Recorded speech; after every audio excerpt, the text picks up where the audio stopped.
Guys വിഷുവിന് അപ്പോഴേ pork roast വാങ്ങുമ്പോഴത്തേക്കും നമുക്കിവിടെ ബട്ടർ കസാവ സെറ്റാക്കി എടുക്കാം. ഓക്കെ, ബട്ടർ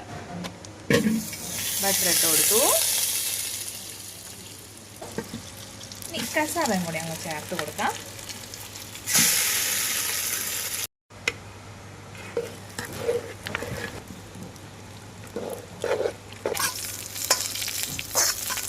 ഇനി താളിപ്പും കൂടെ ഇട്ട് കൊടുത്ത് നമുക്ക് ഇളക്കി വെക്കാം. അത്രയേ ഉള്ളൂ, നമ്മുടെ ബട്ടർ കസാവ റെഡി.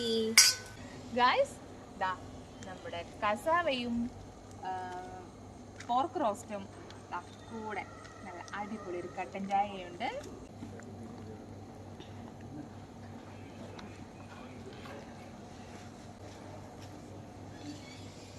എങ്ങനെയുണ്ട് നമ്മുടെ കസാവയും പോർക്ക് റോസ്റ്റും ഒക്കെ? നല്ല അല്ലേ?